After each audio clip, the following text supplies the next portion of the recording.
All right, welcome to another episode of the Real World Productivity Podcast. Today we're talking about someone who manages a real pain point for a lot of businesses and people. It's Ean Price-Murphy of Moxie Bookkeeping. She created, founded, and has grown a business for bookkeeping, especially with more creative types.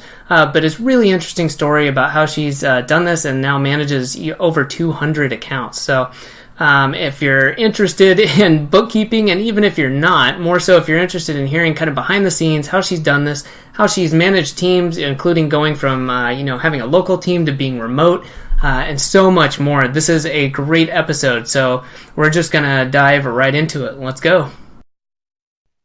I'm Adam Moody, and today I'm talking with Ean Price-Murphy, the owner of Moxie Bookkeeping, about her background and experience, along with the use of automation and team building in today's world, and how it can help you, whether you're on your own or leading a large team, or most likely somewhere in between. So with that, let's get going. Welcome, Ean. Hi, thank you. Yeah, thanks for being here. And I'm just going to jump right in. And my first set of questions is really just about you and your background, your experience, so that people can get a little bit better understanding of who you are and where you're coming from. So if you don't mind, you can share as much or as little as you want about your background and kind of where you're coming from. Sure. I started Moxie Bookkeeping back in 2003, and I consider that our sort of inception date because that was when I hired my first bookkeeper, but I had been bookkeeping for a while before that. And, I graduated from the New School here in New York City with a degree in liberal arts, and promptly did nothing with it. Yeah. So when I found my way to bookkeeping, I fell in love with it because it's so black and white. It's so yes or no. There is no interpretation of a poem. It's either right or it's wrong. And if it's wrong, you just look until you find why, and then it's right again. So it's got a lot of structure to it, but there's also this jazz component of creativity where you can, within that structure, do a lot of flexibility to say, rather than just accepting the chart of accounts that's spit out at you from your accounting software, what are the questions that you're asking that you want to know about how you earn and spend money? And how do we customize that so that it really fits you and your brain and your needs? Because even a company in the same industry might have different approaches to what they really care about, and therefore what they track. So we've grown to a team of 10. I have a full-time office manager who I adore, who's from the South, but she lives here in Brooklyn. So it's really funny when people call us up and they hear this, Moxie Bookkeeping, and they think we've outsourced it. Nope, wait a second. Yeah. And we work primarily with service businesses, so nonprofits, creatives, artists, lawyers, professional services, and mostly, our niche is really just about people who love what they do, and that tends to be professional services. Gotcha. Okay, so you've been in business since 2003, so you've got quite a bit of experience under your belt, you said, and you've got a team of 10, you said? Uh-huh. Wow, that's awesome. So have you had any what you would call like formal, I don't know, formal training sounds kind of goofy, but I'm going to go with it, in terms of productivity, or has it all been, kind of on the job type of stuff where you're like, okay, I've got this obstacle, or I need to keep these appointments. Like, how did you go about, I'm assuming, just based on my own experience, that going from school into growing this business, that there was some sort of a learning curve. So did you do anything to kind of help yourself? No. I did lots of things to get in my own way. I had a huge learning curve.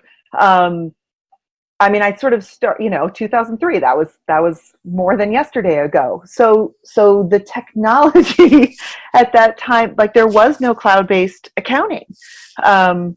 But even so, the very basic, versions of QuickBooks, or MYOB was one of the ones back then, is that's already automating debits and credits. That's one of the reasons that people can be bookkeepers without going to years and years of school, because I've been doing this literally for decades.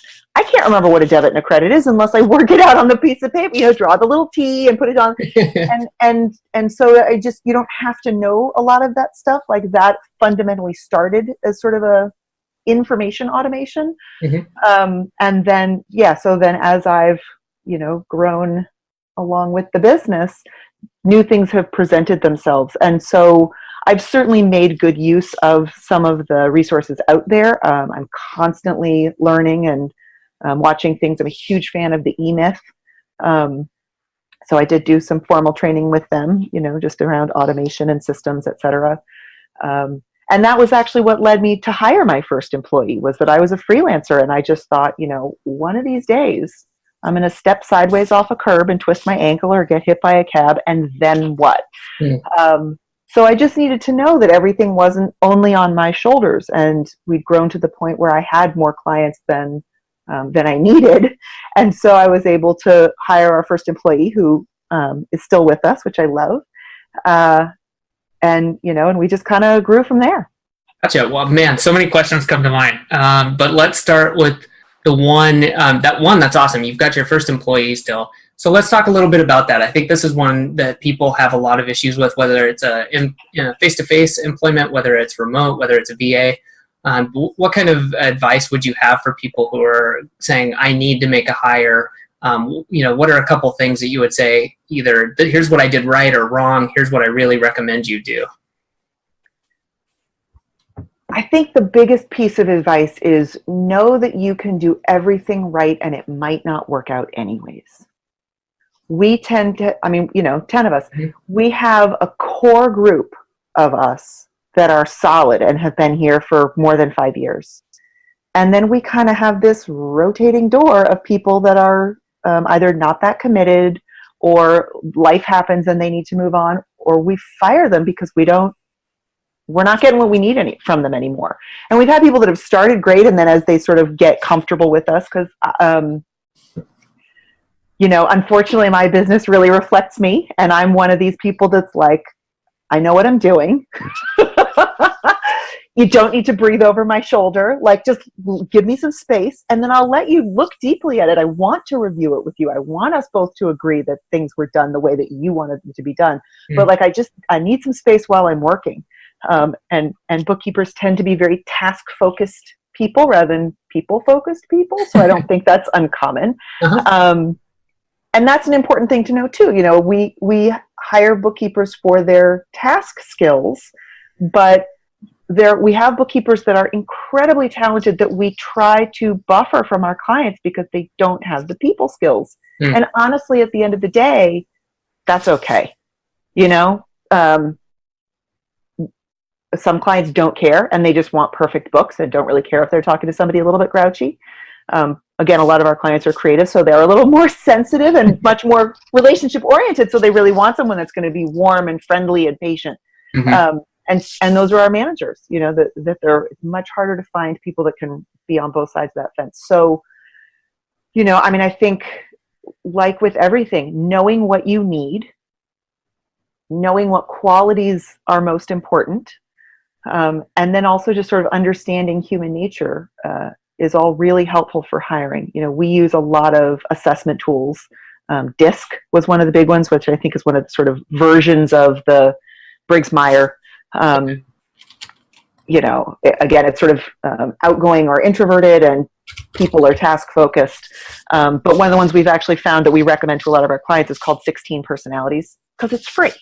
And I'm happy to pay for a good tool, but if I can find that same tool for free, that's even better.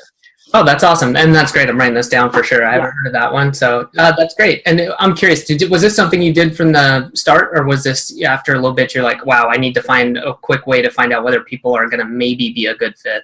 Yeah. I think, when I first started hiring, I just hired people that I liked. And that worked pretty well for me because, again, the skills were apparent very quickly, whether you had them or not. And so if I liked you, that probably meant that we had similar ways of doing things. But it was a very unquestioned assumption about, like, when you say you're going to get it done, what does that really mean? Does that really mean you're going to get it done, or does it mean you'll try to have it done? Yeah. Those are sort of the things that I've realized about myself, that, I don't care if you're 5 minutes late unless you don't tell me. Like, everything is negotiable, but communication is key. Like, just let me know. Definitely overestimate and overdeliver. Yeah. And, but then it was when we grew to the point, and especially when I had my office manager start to help me with some of the hiring, we had to come up with some systems so that she was still hiring sort of a better version of what I would have hired. So someone that I would like, but also someone that would get along with everybody else, without losing sight of who I would like. And so that was when we started. I also certified as a business coach in 2012-ish. And that was where I learned about the DISC and some of the other tools that I folded in. Very cool. Yeah, something I recommend to people is, like you were saying, you've got to make sure it's a good fit. And if they have the skills, there's generally a way to test skills, with in certain areas. So that's more of a black and white. But if they're going to fit into your culture, that's the tougher one.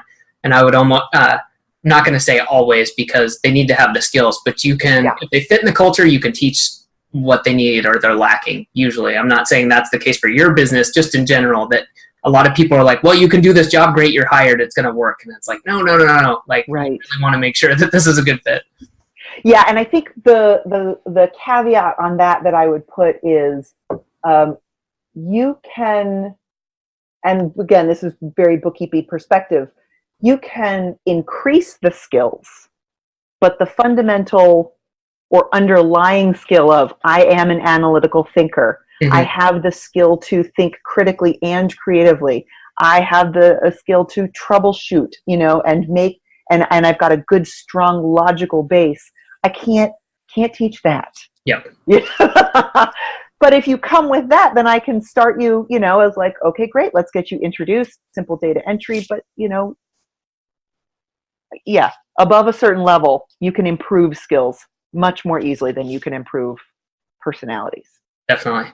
Yeah, and then the other side of this that I was thinking of was, I actually was talking about this earlier today. I did a little bit of a Q&A, and somebody had been asking about how to work on the focus and being a perfectionist. And just saying that, people need you to get out there and put your stuff out there, and you're your own worst critic. You've got to get out, get your content, get your whatever out there before you can really understand how perfect or not it is, and then you iterate from there. And I think of this in terms of hiring, because I think the hang up for a lot of people is that it's got to be a perfect fit, or I've got to have a whole onboarding program.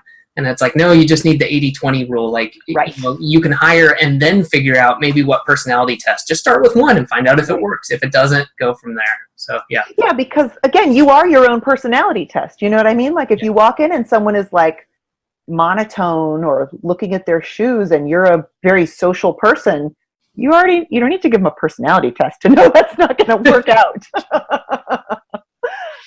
Definitely. Well, then, okay, so talking about hiring, and the other question I really had was, you've grown, so that means the client side has grown. And I think this is another thing that people struggle with. I do consulting on the side, and it can certainly be taxing. Can you tell us a little bit about growing from, I'm just assuming at the beginning, a small number of clients up to, if you've got 10 people working for you without having to share your books with us, you've got a large business, a lot of clients. How do you deal with that? We have a list of about 250 active monthly clients. Holy cow. And I so relate to what you're saying because, again, it's beautiful to be a perfectionist when you're a bookkeeper, because perfection is attainable in bookkeeping in a way that it really isn't anywhere else. And so as I try, and people also know if they need a bookkeeper or not. I've always been able to be super casual. People call me up, my phone rings constantly, and I'm like, I don't know, you want to work with me or not, and I had someone say, well, we're talking to one of your competitors, and why should we choose you over them? Which I love that question, but I was like, I know Mark, he's a great guy. Like, we're not really competitors. Like, we both work in the same industry, but we really like each other. We refer clients to each other all the time, and I was like, we're Coke and Pepsi. It's just a matter of like, whose style do you like better? What's your industry and size and personality, and like, which one of us do you feel like fits better? Because we're going to do this, books balance or they don't. It's not that, but yes, but now, as technology has made the transactional piece so much more automated. So the bank fee just comes in now, and you can even set up rules to say this is always whatever, office supplies or research or travel, that the transactional piece of that it has become so automated that it's really let us relax into this more advisory role, which I think people have always wanted that from their bookkeeper, which is not a bookkeeping area of expertise. Bookkeepers are interested in the past, not the future, so when you say, okay, how much money do I have left? Am I going to be okay next month? They can go, well, let's check your budget, which is good, but is a little bit limited, and they're not always comfortable with the if-then scenario that, most bookkeepers are not comfortable saying, yes, you can afford to hire an assistant. Because we're very risk-averse people, and we don't want to say the wrong thing because we're perfectionists. Mm-hmm. So when I'm doing my consulting stuff, it's like a whole different world where I do have to market and I do have to explain, what does it mean to work with a coach? What does it mean? Why am I asking you for so much more to just talk as opposed to like get you black and white information? Mm-hmm. I'm in the middle of developing an online course, as I think most of the world is right now, just to avoid that. I mean, it's part of the automation, right? The same people are asking me the same questions. Why would I make them pay me my high hourly rate when I could refer them to a resource? And it's really hard. It's really hard to let go of perfectionism when it's you talking into a camera about topics and feelings and ideas and so again, you just got to do it. You just have to do it. Yeah, that's good. Do you, for someone who's growing, I know there's a lot of people who either come to the Productivity Academy website or listen to podcasts who, are small business owners or maybe side hustlers. Yeah. What would you tell someone as far as like growing a team? Like, you hired a bookkeeper first. When did you feel like, you're like, wow, I need a manager to manage, like the office manager to manage some of these people, or I need this, or I need that? What do you have any advice for people in that kind of growth trajectory? Like, how did you know? Was it just, man, I've got a bleeding neck, I've got a huge pain point? Or did you say, I see this coming, here's kind of the stuff I need to do? Was there a business coach? What was the path there? Probably a little of everything, which is a terrible answer. I have worked with business coaches in the past, and I've always found them very helpful. The analogy that I don't know, metaphor, analogy, I always think of as shoes. When your shoes just get a little tight, you can like walk to the end of the block comfortably, but you can't make it a mile and a half in those shoes anymore.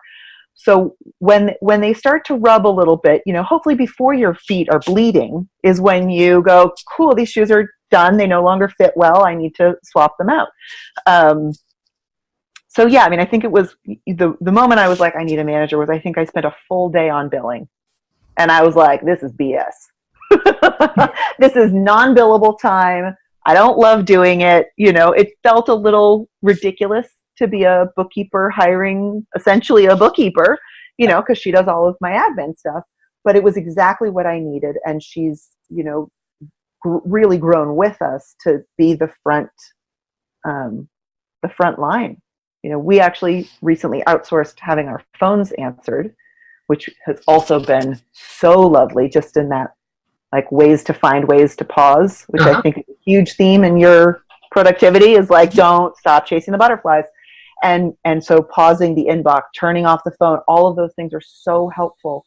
But that's it. It's kind of, when we all kind of start feeling like a little frazzled, or we're running out of time, or we're not getting to the things that we feel like we should be getting to. Either it's the less important stuff that's just been pushed off for 2 or 3 days now, or the important stuff that got pushed aside because of a issue that came up. Then that's when we start going, okay, safety net, who else can do this? But fundamentally, and again, this goes back to my very first hire, I always want 2 people to know how to do it. Just, again, because life happens. So if someone gets sick or married or whatever, that we don't lose the institutional knowledge with them, even if we've got manuals and status documents and spreadsheets and all of that, which we do. Sometimes you read it and you go, I actually don't know what you meant by that sentence. Yeah. So we want someone to like fully know the process and document it. And for a long time, we just used Google, Google Docs, Google Sheets. Well, this was going to be my next question was like, hey, share the dirty secrets. Yeah. Like what's going on behind the scenes with your business? What do you use? Google Docs? Do you use Trello? Do you have any other, what do you use for process and systems? So we have used multiple things. I mean, because I feel like I can't really recommend something to a client until I've broken it. I have learned the hard way over and over and over again, because it takes me more than once to learn a lesson, that people who are trying to sell you something will always tell you what they do and will try very hard to hide what they don't. So, softwares make these promises, and there was actually a software company, which if I could remember their name, I would certainly blast them right now. They sold me an annual package. We gave them our needs assessment. We said, must have, should have, could have, like beautiful spreadsheet. They were like, yeah, no problem. And then it turned out that there was a deal breaker in there, and they refused to return our money. So, yeah. Again, you can do everything right and still it doesn't always work out. So I cycle through, we still use Trello, mostly just to organize our manager meetings. Mm-hmm. For our own business, and this is an industry specific software, we use Jetpack Workflow, which is a project management software designed for bookkeepers and accountants. And for a long time we resisted, again, because most of those softwares are designed for tax preparers rather than bookkeepers. Okay. But Jetpack is actually a thing of beauty, and I highly recommend it, even though it doesn't integrate with Xero or Zapier. Ugh. Very painful. Very painful. But I know it's on their list because they're going to die as a company if they don't get with that. But they work with QuickBooks. I just happen to like Xero better than QuickBooks. Yeah. But we've tried T-Sheets and Harvest and Workflow Max, which is the Xero project management software, and Trello and Basecamp, all of these things. And so, and again, as an entrepreneur, and I think a lot of us small business owners are guilty of this, we like to chase the butterflies, right? There's a new thing we want to see. Is this better than what I had? And we spent, oh, look at that one. So, yeah. I think T-Sheets was another one where they said, oh, we do class tracking, and then they just didn't.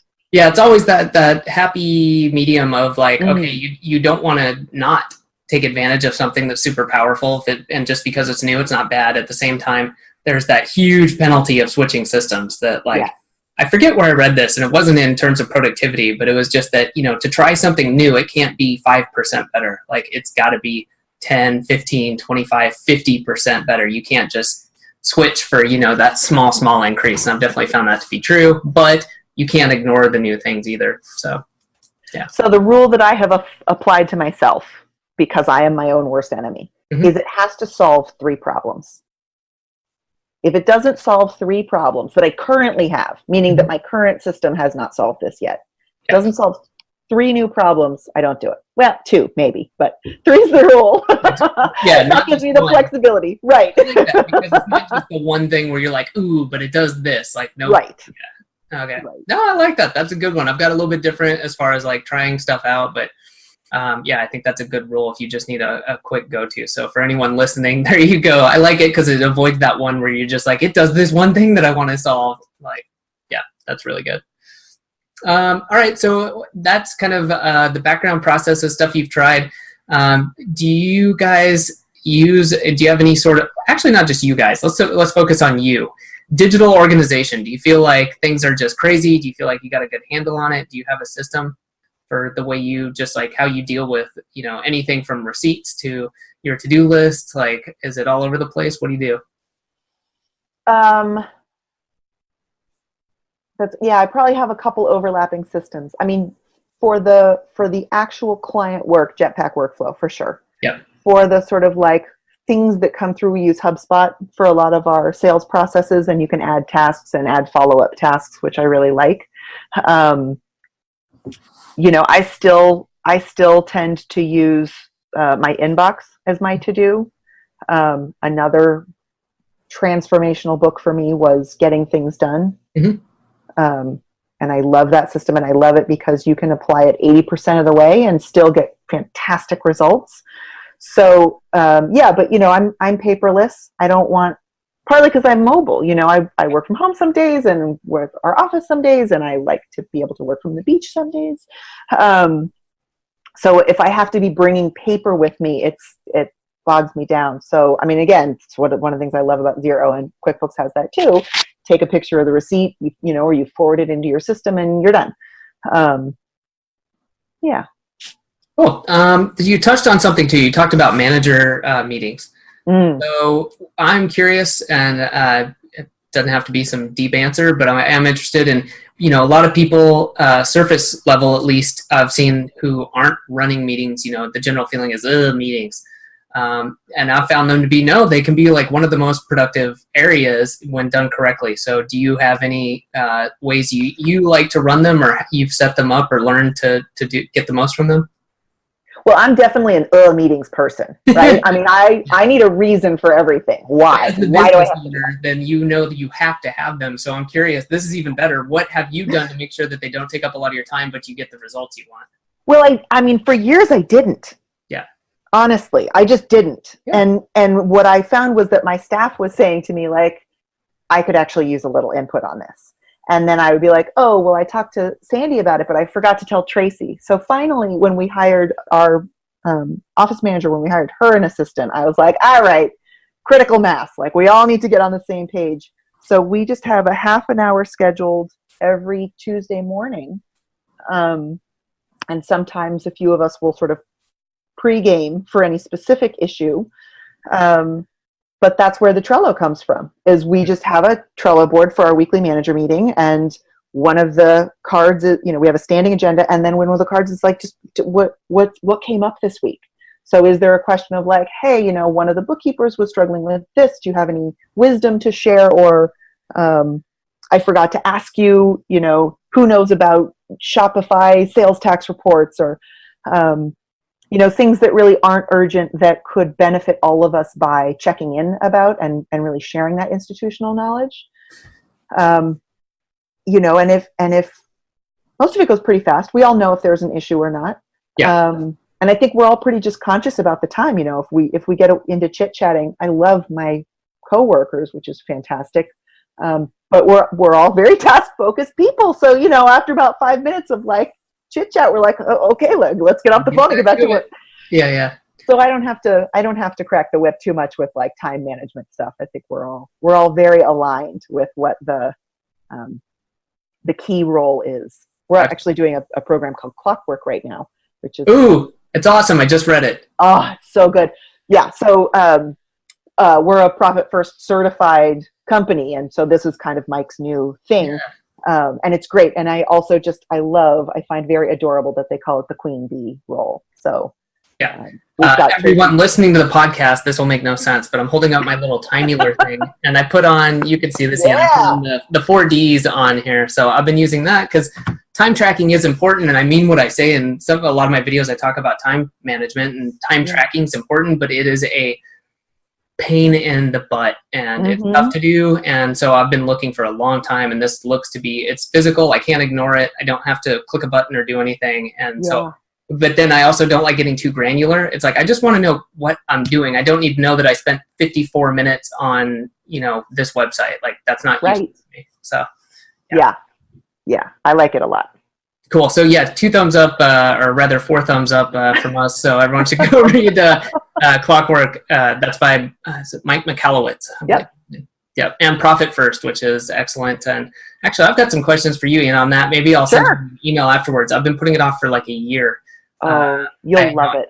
I've got to do that. So, okay. It's so easy. It's so, whatever. I could like wax poetic about that for sure. But that feels like an automation to me. That again. Well, actually, real quick, since we're talking about it and people are going to be listening to this, can you explain a little bit about Profit First for people who may not be familiar with it? Yes. So the long version of it is I had 3 different clients come to me years ago and say, we've just read this book called Profit First. We really want to do this system.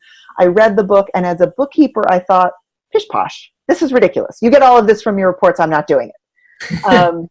And then I thought about it and looked more closely, and I realized that it actually was the system I'm already using in my personal life. which is essentially to give every dollar a job, to segregate it from your other dollars, and then to only spend the money for that intended purpose.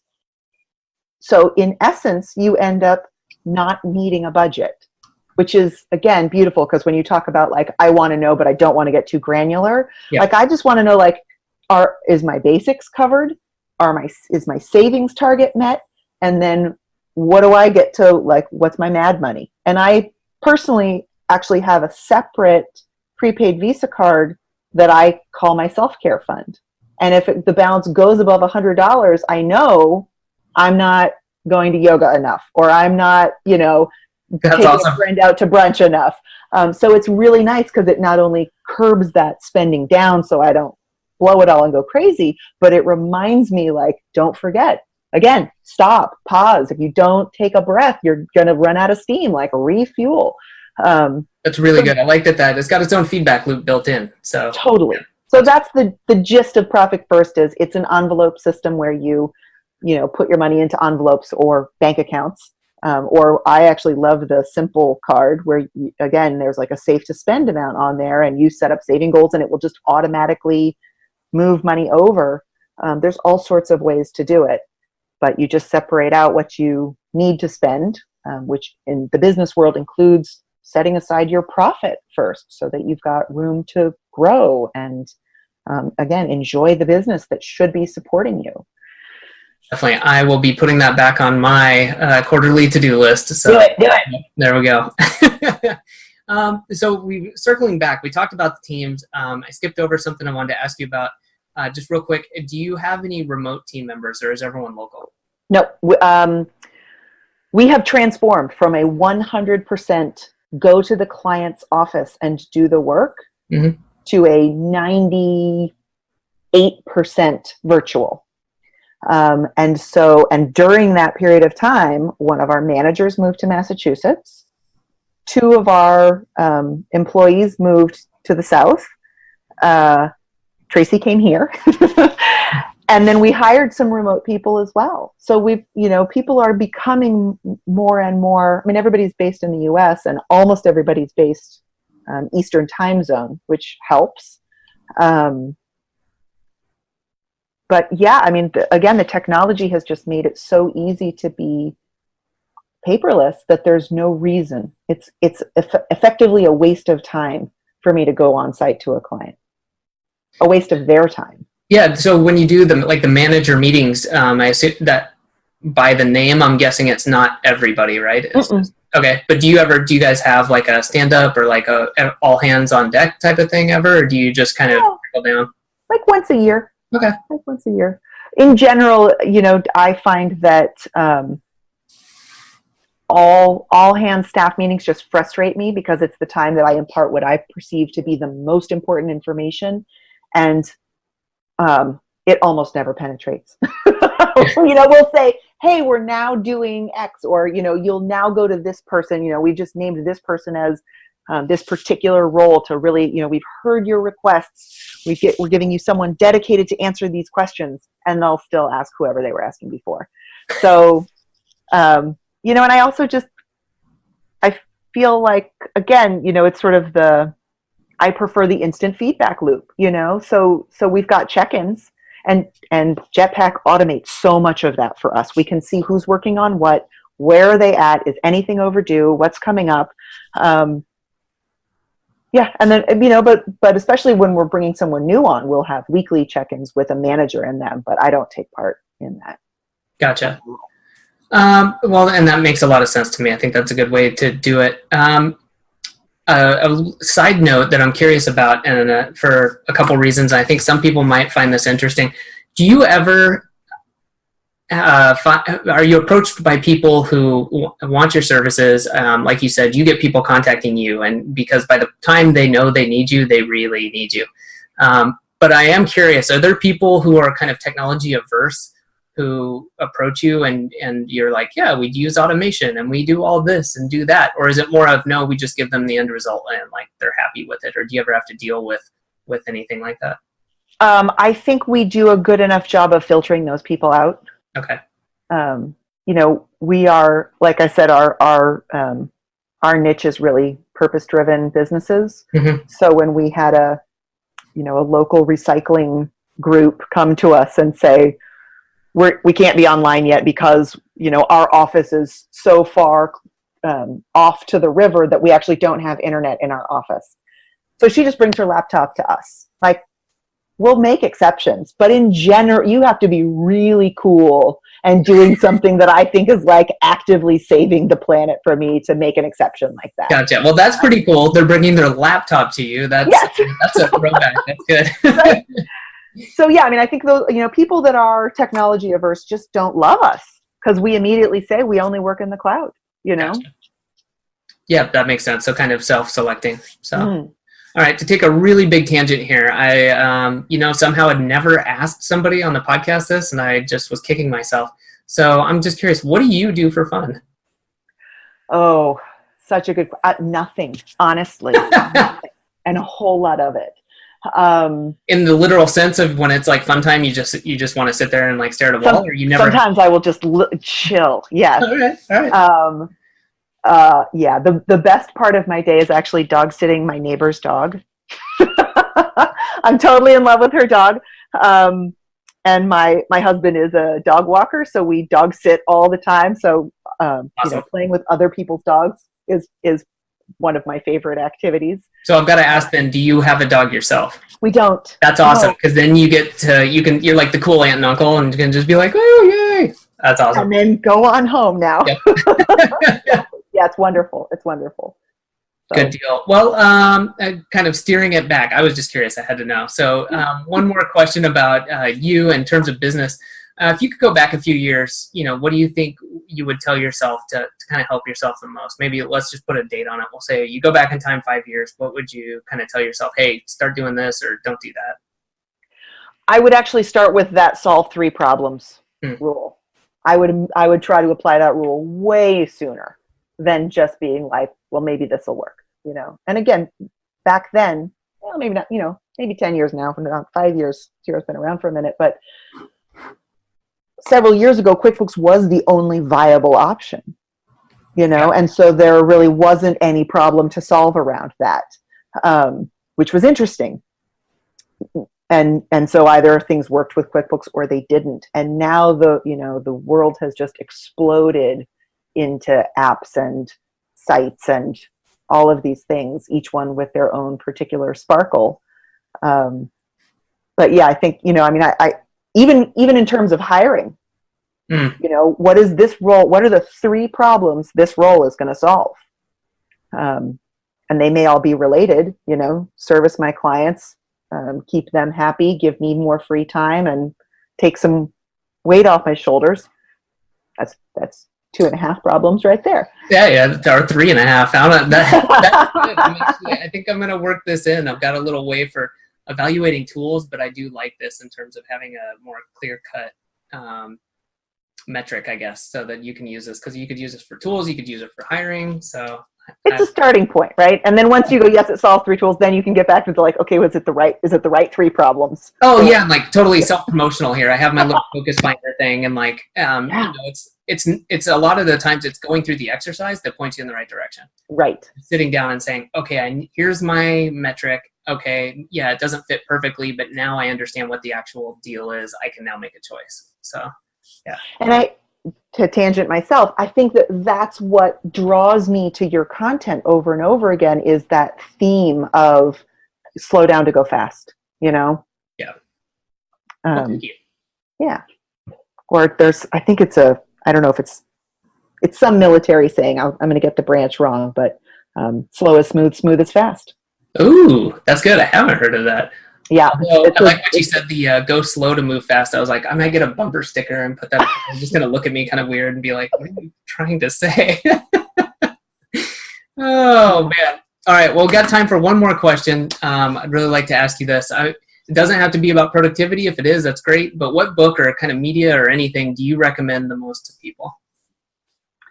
The book.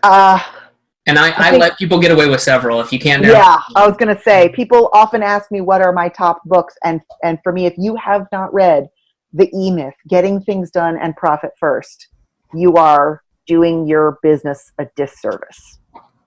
I mean, and of course there's so many more after that, you know, Traction and Clockwork and la la la la. But those three to me are about simple systems that work. Definitely. I totally agree. I think those would definitely make my top 10. So if anyone listening to this hasn't read those, put those on the list. Don't try to read them all at the same time, but do them one at a time. Go slowly, and then you'll move faster afterwards. Exactly. Awesome. Well, thank you, Ian, for the interview. I know everyone's going to get a lot out of this, whether or not they're running a small business, big business, got a big team, little team. And I just really appreciate you sharing your experiences with us. So, if people want to find out more about either you or about Moxie Bookkeeping, where should they go? What should they do? MoxieBookkeeping.com. That's us. It'll actually redirect to MoxieBusiness.com. Same thing. If you're in the New York area, I'm actually speaking at the New York Small Business Expo, as well as the Tech Accountants Convention. But if you're not an accountant, you probably don't want to come to that. But yeah, the website's fine. I think there's a book now button on there, or if not, there will be soon. You can talk to our Southern Drawl, Tracy, to find out all about us. But, I think our website's pretty comprehensive, and we're instituting a weekly Ask Me Anything office hour, where literally anyone, client, no client, can ask me anything you want to ask me. If I don't know the answer, I'll tell you, but more likely I'll say, well, here's what I've heard, but you should check with your lawyer, accountant, or whoever. But it's just a fun way to do that. And I think that's going to be Tuesdays starting in June, Tuesday afternoons around 3. But that'll also be on the website soon. Yeah, send that over to me, and I will put it in the show notes, as well as maybe sending out an email or something, because those are hugely helpful. And everyone who needs a bookkeeper, that it's a big problem they want to solve, and having been there myself, it'd be so helpful to be somewhere where you could get a question like that answered. Like some of them are like, hey, you just need professional help, go get it. But like, here's what I think is the interim solution. So that's awesome. Thank you for doing that. Yeah, my pleasure. Awesome. All right, everybody, thanks, and we will see you on the next show. Thanks again for listening today. And if you can think of one person in particular who would find today's episode really helpful, please share it with them by sending a link to the episode in an email or a message. And before we wrap up for today, people ask me about how to improve their time management skills, improve their ability to focus on what's important, and use automation to save time in their business and get started building their own team.